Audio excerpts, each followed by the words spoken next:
대한민국 실제 사건. 안녕하세요. 우리 주변에서 생각보다 흔하게 일어나고 있지만 많은 분들이 알지 못해서 봉변을 당하고 있는 실제 사건들만을 소개해드리는 대한민국 실제 사건입니다. 오늘 소개해드릴 실제 사건은 호불호를 가리지 않고 한국인들의 사랑을 듬뿍 받는 음식인 김밥을 먹고 난 뒤 낮잠을 자다가 사망에 이른 70대 남성에게 일어난 사건 사고에 대한 것입니다. 대한민국에서 실제로 벌어진 일이고 여러분들 일상에서도 접할 확률이 높은 사고인 만큼 오늘 영상도 반드시 보셔야 합니다. 서울시 노원구의 71세 남성 김종부 씨에게 일어난 일입니다. 종부 씨는 최근까지 아파트 경비원으로 일하다가 퇴직하게 되었습니다. 일을 그만두고 나니 어쩐지 외로워진 종부 씨. 그는 이미 몇 년 전에 아내와 사별한 후였는데요. 그래서 텅 빈 집안에 홀로 앉아있으면 쓸쓸한 기분이 들 뿐이었습니다. 종부 씨는 그런 적적한 기분을 떨쳐내기 위해 푸들 강아지를 데려와 기르기 시작했습니다.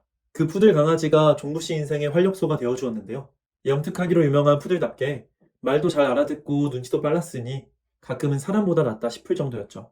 물론 가끔은 휴지를 물어뜯는 등 사고도 치고 말을 안 듣고 지저대기도 했습니다만 야단칠 때마다 시무룩해지는 표정이 귀여워 웃어넘기게 되었죠. 특히나 강아지에게 밥을 줄 때 부지런히 먹어치우는 모습이 종부씨가 보기에는 그저 예쁘기만 했습니다. 비록 종부씨 자신은 나이가 들면서 음식을 삼키는 게 힘들어진 상태였지만 강아지라도 밥을 잘 먹으니 대리 만족감이 들었던 것이죠. 그렇게 종부씨는 강아지를 자식같이 여기며 행복한 나날을 보냈습니다. 그러던 어느 여름날의 일이었습니다. 종부씨는 주말을 맞아 마트에 들러 장을 보게 되었는데요. 카트에 이것저것 생필품을 담은 종부씨는 조리식품 코너에서 김밥이 반값 세일 판매 중인 것을 알게 되었습니다. 상품 유통기한이 임박했기에 마감 세일을 하는 상품이었죠. 종부씨는 저 정도면 저녁 식사로 딱이겠다 싶은 마음에 얼른 김밥을 카트에 담았습니다. 종부씨는 그렇게 장보기를 마치고 집으로 돌아왔습니다. 그는 사온 물건들을 냉장고와 찬장에 정리했고 그 뒤 저녁거리로 사온 김밥으로 식사를 시작했습니다. 그런데 그날따라 종부씨의 식욕이 좋지 못했고 김밥이 딱딱한 상태라 씹어 넘기기도 힘든 것이었습니다. 더군다나 종부씨는 최근 들어 사례도 자주 들리고 식사 중에도 자주 기침이 나오는 터였죠. 종부씨는 괜히 김밥을 사왔나 하고 살짝 후회되는 마음이 들었습니다. 결국 종부씨는 김밥을 절반도 먹지 못했습니다. 또 옆에서 강아지가 하도 종부씨에게 놀자고 장난을 쳐대는 탓에 식사에 집중하기도 어려웠습니다. 강아지의 성화에 이기지 못한 종부씨는 푸드를 데리고 산책을 나가게 되었죠. 산책 도중에 자꾸 기침이 나고 가슴이 뻐근한 느낌이 들긴 했지만 곧 괜찮아져서 종부씨는 그렇게 1시간 동안의 산책을 마치고 돌아왔습니다. 어린 강아지의 활동량에 지쳐버린 종부씨는 그대로 자리에 누워 잠에 빠지고 말았습니다. 그리고 다음날 아침이 되었죠. 자리에서 일어난 종부씨는 전날 먹다 남은 김밥을 치우지 않았다는 사실을 깨닫습니다. 버리자니 아깝고 먹기엔 딱딱하니 고민이 되었죠. 종부씨는 절반은 강아지에게 주고 나머지 절반은 자신이 먹어치우기로 마음먹습니다. 종부씨는 재빨리 남은 김밥을 씹어 목 너머로 삼켰습니다. 하루가 지나 더 딱딱해진 김밥이 자꾸만 목에 걸려 사례가 들었지만 오랜 경비 생활을 하며 익숙해진 그는 그냥 늙어서 그런가 보다 하며 마저 씹어 삼켰습니다. 그렇게 배를 채운 종부씨는 여느 때처럼 강아지를 데리고 동네 마실을 나갔습니다. 그런데 어쩐지 평소보다 종부씨의 몸에 기력이 없는 것이었습니다. 전날부터 계속되는 피로감에 종부씨는 평소보다 일찍 집으로 돌아오게 되었는데요. 혹시나 싶어 이마를 짚어보니 살짝 열도 있는 것이었습니다. 종부씨는 푹 쉬어서 체력을 회복하기로 마음먹고 자리에 누웠습니다. 그리고 시간이 흘러가 그날 밤이 찾아왔습니다. 보통 밤 시간대가 되면 종부씨의 아파트 단지는 정막에 빠져들게 되죠. 해당 아파트 단지는 노인들이 주로 살았기 때문에 별다른 소음이 발생할 일이 없었습니다. 그런데 그날 밤은 어쩐 일인지 종부씨의 집에서 강아지 짖는 소리가 계속 들려오는 것이었습니다. 이에 아파트 경비원이 종부씨의 집을 방문하게 되었는데요. 인터폰을 눌러도 아무런 응답이 없는데 강아지가 짖어대는 소리만 났습니다. 의아하게 여긴 경비원은 종부씨의 휴대전화로 전화를 걸었죠. 벨소리가 한참 이어진 끝에 종부씨가 전화를 받았습니다. 그런데 종부씨의 목소리가 죽어가는 사람처럼 희미했습니다. 또 그 말의 내용이 보통이 아니었는데요. 종부씨가 신랑 같은 목소리로 살려달라고 하는 것이었습니다.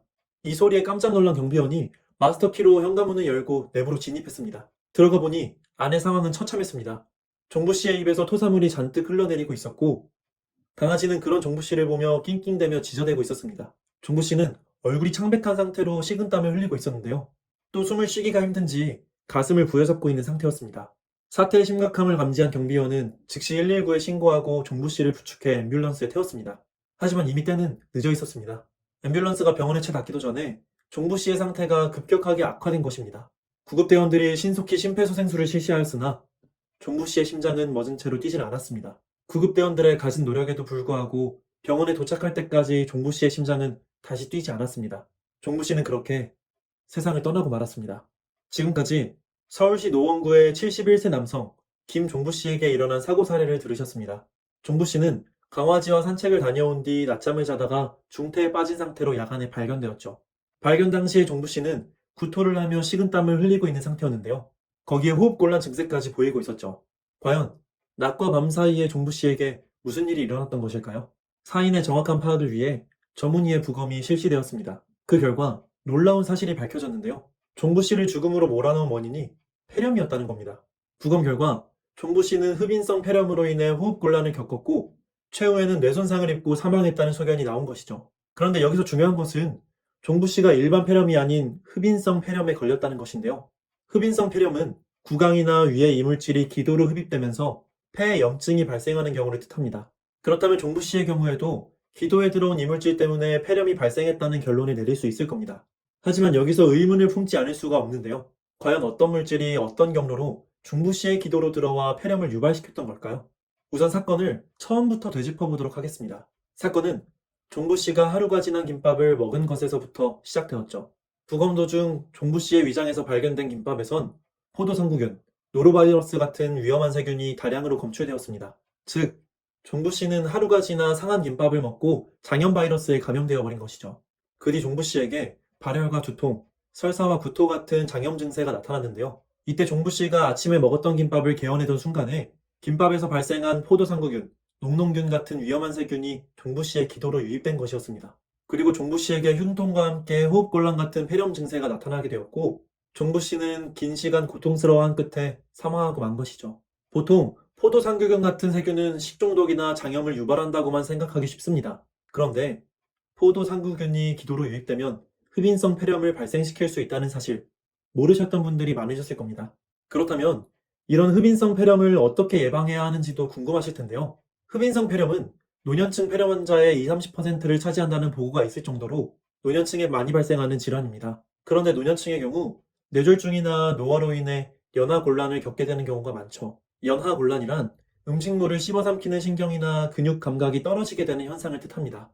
음식을 씹고 삼킬 때마다 신경의 고통이 느껴지니 식욕이 부진해지고 음식 찌꺼기가 구강에 잘 남게 되는 것이죠. 그런데 연하곤란 환자의 경우 연하곤란으로 인한 사례나 기침을 터뜨리는 도중에 기도로 이물질이 유입될 가능성이 매우 높아지게 됩니다. 특히 고체 형태의 음식보다 찌개나 국물 같은 액체 음식이 폐에 더 쉽게 침투하게 되죠. 마저 삼키지 못한 음식물에서 발생한 세균이 식도를 타고 들어올 가능성도 다분하고요. 그러니 흡인성 폐렴을 예방하기 위해서는 연하곤란 증세를 극복하는 것이 무엇보다 중요하다는 얘기가 됩니다. 연하곤란 치료에는 약물치료, 위치조절요법, 수술의 3가지 방법이 사용되는데요. 이 중에서 가장 효과적인 것은 근이원제, 제산제 같은 약물 처방입니다. 이외에도 음식을 자주 소량씩 섭취하는 식습관의 개선과 술과 커피 등을 최대한 절제하는 방법도 있습니다. 연하곤란 증세가 심각할 경우 비위관을 삽입하여 튜브로 음식물을 흘려보내는 방법도 사용하게 됩니다. 정리하자면 평상시에 연하곤란 증상이 발생할 시 병을 방치하지 마시고 바로 병원을 찾아가시는 것이 중요합니다. 약물 처방 및 적절한 재활치료를 받으셔야 연하곤란으로 인한 흡인성 폐렴 발발을 막으실 수 있는 것입니다. 오늘은 오염된 김밥 섭취로 인해 발생한 흡인성 폐렴 사례, 그리고 흡인성 폐렴의 예방법에 대해 상세히 알아보았습니다. 우리 주변에서 흔하게 일어나는 충격적인 실제 사건들과 그것을 예방하는 방법까지 알려드리는 대한민국 실제 사건. 오늘의 사연은 여기서 마치겠습니다. 구독과 좋아요는 저에게 큰 힘이 됩니다. 더 좋은 영상으로 찾아뵙겠습니다. 감사합니다.